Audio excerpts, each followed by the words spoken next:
रामपुर गांव की हवा में सादगी भी थी और गुर्बत भी। ये वो जगह थी जहां जिंदगी बड़ी नहीं थी, बस किसी तरह चल रही थी। इसी गांव के एक पुराने टूटे हुए घर में दो बहनें रहती थी, सीता और गीता। दोनों के माँ बाप बचपन में ही दुनिया से जा चुके थे और उसके बाद उनकी पूरी दुनिया एक दूसरे में समेट गई थी। सीता बड़ी थी, समझदार भी और खामोश भी।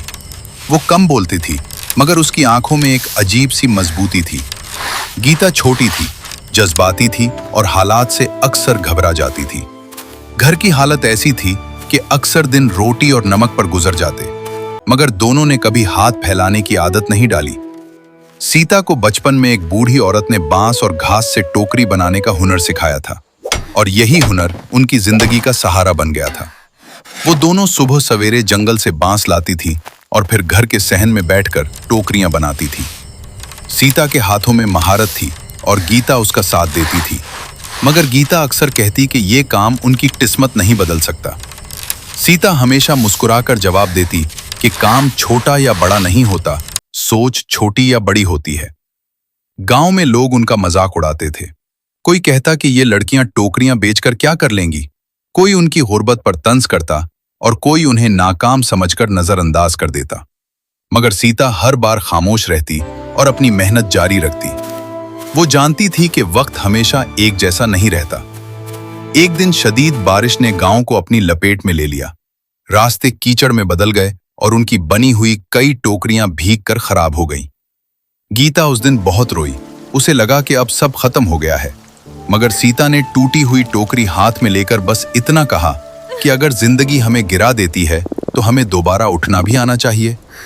उस रात दोनों भूखे सो गईं, मगर हार नहीं मानी। अगले दिन सीता फिर जंगल गई ताकि नए बांस ला सके। वो खामोशी से काम कर रही थी कि अचानक वहां एक अजनबी लड़का आ गया जो शहर से आया था। वो कुदरती चीजों और हाथ से बनी हुई अशिया पर रिसर्च कर रहा था। इसकी नजर जब सीता की बनाई हुई टोकरी पर पड़ी तो वो रुक गया। उसने हैरत से पूछा कि क्या ये टोकरियां वो खुद बनाती है? सीता ने सादगी से जवाब दिया, हाँ। वो लड़का टोकरी को बार बार देखता रहा, जैसे उसे यकीन ना आ रहा हो कि इतना खूबसूरत और मजबूत काम एक छोटे गांव में हो सकता है। उसने बताया कि वो शहर में इको फ्रेंडली प्रोडक्ट्स पर काम करता है और ये टोकरियां अगर सही तरीके से मार्केट की जाएं तो एक बड़ा बिजनेस बन सकती हैं। ये बात सीता के लिए नई थी। उसने कभी अपने हुनर को इस नजर से नहीं देखा था। इसी लम्हे इसकी जिंदगी में एक खामोश सी उम्मीद जाग गई। गीता जो साथ खड़ी थी, पहली बार वाकई सोच में पड़ गई कि शायद उनकी किस्मत बदल सकती है। लेकिन सीता अभी भी पूरी तरह यकीन में नहीं थी। वो सिर्फ इतना जानती थी कि वो हुनर जो वो बरसों से खामोशी से कर रही थी, शायद अब उसकी जिंदगी का रुख बदल सकता है। रात को जब दोनों बहनें घर वापस आएं तो देर तक जागती रहीं। गीता ने धीरे से पूछा कि क्या वाकई उनकी टोकरियां कुछ बड़ा बना सकती हैं? सीता ने बाहर अंधेरे की तरफ देखते हुए बस इतना कहा कि अगर किस्मत ने हमें मौका दिया है तो हमें उसे जाया नहीं करना चाहिए। और इसी सोच के साथ एक आम सी टोकरी बनाने वाली जिंदगी में एक गैर मामूली तब्दीली की शुरुआत हो गई, जिसका उन्हें अभी अंदाजा भी नहीं था। सीता और गीता की जिंदगी में वो अजनबी लड़का एक सवाल बनकर रह गया था। पहली बार किसी ने उनके हुनर को मजाक नहीं समझा था, बल्कि उसे काबिले कदर कहा था। मगर गांव की हकीकत और गुर्बत का दबाव इतना आसान नहीं था कि सिर्फ एक बात से सब बदल जाता। अगले चंद दिन दोनों बहनें इसी उलझन में रहीं। सीता अपने काम में लगी रही, मगर अब उसके जहन में एक नई सोच आ चुकी थी। वो पहली बार अपनी टोकरियों को सिर्फ जरूरत नहीं, बल्कि इम्कान के तौर पर देखने लगी थी। गीता अब पहले से ज्यादा सवाल करने लगी थी। वो पूछती कि अगर वाकई ये शहर में बुक सकती हैं, तो फिर हम यहाँ क्यों रुकी हुई हैं? लेकिन मसला ये था कि उनके पास न सरमाया था, न वसाइल और न ही गांव से बाहर जाने का तजुर्बा। उनके लिए शहर एक ऐसी दुनिया थी जिसके बारे में उन्होंने सिर्फ सुना था। एक शाम अचानक वही अजनबी लड़का दोबारा गांव में आ गया। इस बार उसके हाथ में कुछ कागजात और एक छोटा सा बैग था। वो सीधा सीता के घर पहुंचा। गीता दरवाजा खोलकर हैरान रह गई।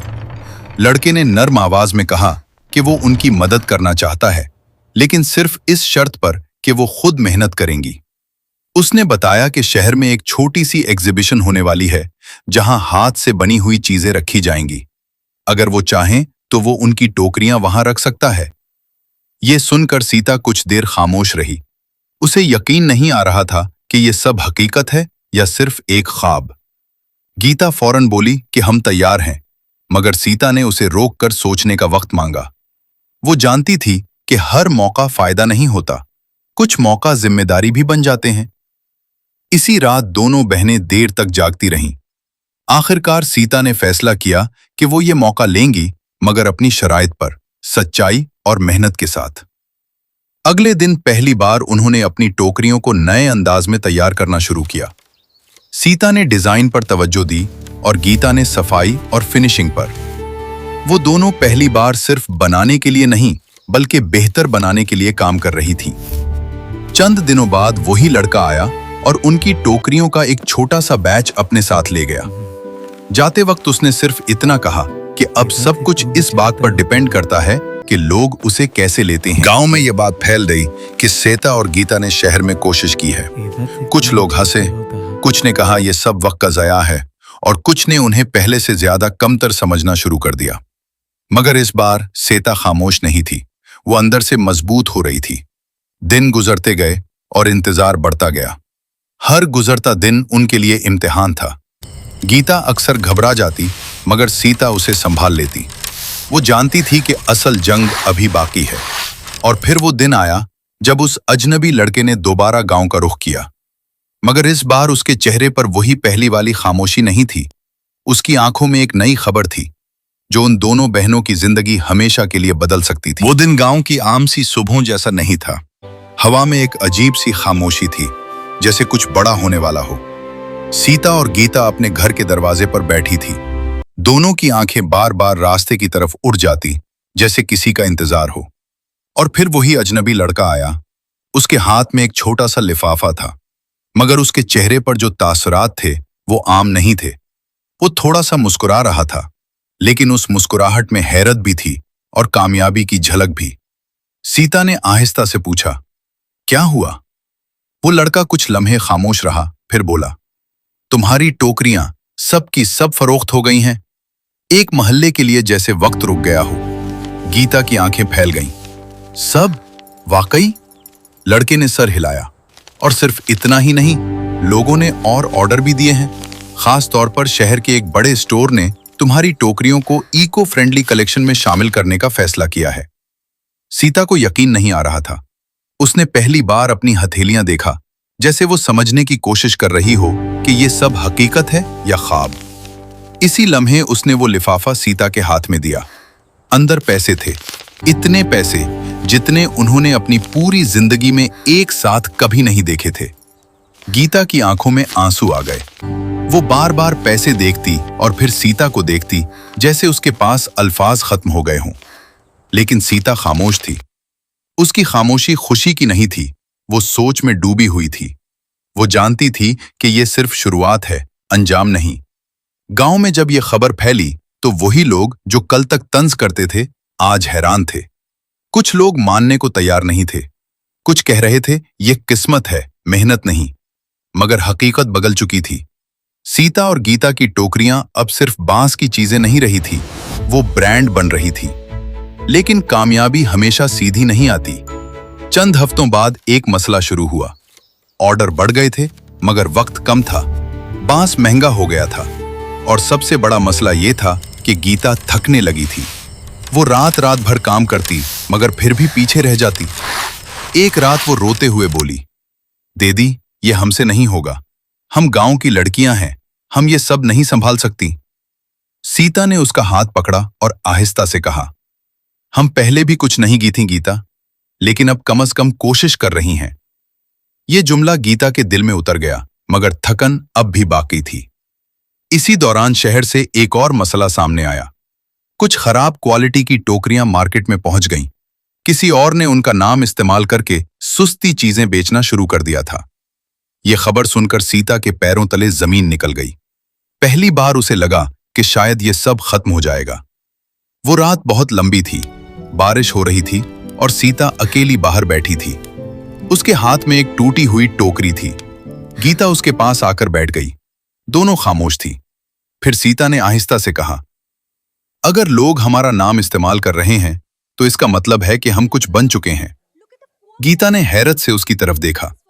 सीता ने टूटी टोकरी जमीन पर रख दी और कहा, अब हमें सिर्फ काम नहीं करना, हमें अपना नाम बचाना भी है। उस रात पहली बार सीता ने एक बड़ा फैसला किया। वो अब सिर्फ टोकरियां बनाने वाली नहीं रहना चाहती थी, वो एक पहचान बनाना चाहती थी। कामयाबी सिर्फ हासिल करने का नाम नहीं, उसे संभालने और बचाने का भी इम्तिहान होता है। सीता उस रात देर तक जागती रही। बारिश की हल्की हल्की आवाज और टूटी हुई टोकरी उसके सामने पड़ी थी। ये सिर्फ एक चीज नहीं थी, ये उसकी मेहनत, ख्वाब और एतमाद की अलामत थी जो अब खतरे में था। गीता भी उसके पास खामोश बैठी थी। दोनों बहनें जानती थीं कि अब खेल बदल चुका है। मसला सिर्फ कमाई का नहीं रहा था, मसला पहचान और इज्जत का था। अगले दिन सीता ने एक फैसला किया। उसने गीता से कहा कि अब वो सिर्फ ज्यादा नहीं बनाएंगी, बल्कि सही और अपनी पहचान के साथ बनाएंगी। उसने हर टोकरी पर एक छोटा सा निशान बनाना शुरू किया, एक मखसूस डिजाइन जो सिर्फ उनकी पहचान हो सकता था। यह पहला कदम था अपनी आइडेंटिटी बचाने का। दूसरी तरफ शहर में मसला बढ़ गया था। जाली टोकरियां उनके नाम से बिकती रहीं और असल क्वालिटी पर सवाल उठने लगे। वही ताजिर लड़का जो उनकी मदद कर रहा था, अब परेशान था कि ब्रांड का एतमाद कम हो रहा है। वो गांव आया। उसके चेहरे पर पहली बार सीरियसनेस थी। उसने सीता से कहा, अगर तुमने अभी कंट्रोल नहीं किया तो सब खत्म हो सकता है। लोग ओरिजिनल और फेक में फर्क नहीं समझ पा रहे। सीता ने उसकी तरफ देखा और बहुत सुकून से कहा, फिर हम उन्हें फर्क दिखाएंगे, बातों से नहीं, काम से। उसके बाद सीता ने अपनी जिंदगी का सबसे सख्त फैसला लिया। वो गांव छोड़कर शहर जाने का सोचने लगी ताकि वो खुद अपनी टोकरियों का ब्रांड संभाल सके। गीता ये सुनकर घबरा गई। दीदी, हम यहां सब छोड़कर कैसे जाएंगे? दादी, घर। सीता ने उसका हाथ पकड़ा और कहा, हम कुछ नहीं छोड़ रहे, हम उसे बड़ा बनाने जा रहे हैं। चंद दिन बाद दोनों बहनें पहली बार शहर पहुंचे। ये उनके लिए एक नई दुनिया थी। ऊंची इमारतें, शोर और तेजी से चलती जिंदगी। मगर उनके दिल में डर नहीं था, सिर्फ एक मकसद था। अपने पहले स्टॉल पर जब उन्होंने अपनी टोकरियां रखीं तो लोग रुक गए। कुछ ने तारीफ की, कुछ ने हैरत से देखा और कुछ ने प्राइस पूछा। लेकिन असल लम्हा वो था जब एक बड़े एक्सपोर्ट कंपनी के ओनर ने उनकी टोकरियां देखीं। उसने कहा, ये सिर्फ बास्केट्स नहीं है, ये क्राफ्ट्समैनशिप है। इसी दिन उनको पहला बड़ा एक्सपोर्ट ऑर्डर मिला। वक्त गुजरता गया। सीता और गीता की मेहनत ने उनके नाम को एक ब्रांड बना दिया। उनकी टोकरियां अब सिर्फ गांव या शहर में नहीं, बल्कि दूसरे शहरों तक जाने लगी। गांव के वही लोग जो कभी तंज करते थे, अब फख्र से उनका नाम लेते थे। एक दिन दोनों बहनें वापस अपने गांव आए। वही टूटा हुआ घर, वही सादा रास्ता, मगर अब वो दोनों वो नहीं थीं जो पहले थीं। गीता ने हंसते हुए कहा, दीदी, हमें तो लोग पागल समझते थे ना? सीता मुस्कुराई, हाँ, मगर शायद पागल वो होते हैं जो ख्वाब नहीं देखते। वो दोनों अपनी दादी की कब्र के पास गईं। सीता ने आंखें बंद करके आहिस्ता से कहा, हमने कर दिखाया, जो आपने सिखाया था वो जाया नहीं गया। हवा हल्की थी और माहौल में एक अजीब सा सुकून था, जैसे जिंदगी खुद उनकी मेहनत को सलाम कर रही हो। फाइनल मॉरल, मेहनत, सब्र और हुनर कभी जाया नहीं होता। लोग देर से पहचानते हैं, मगर जो साबित कदम रहता है वो अपनी तकदीर खुद लिखता है।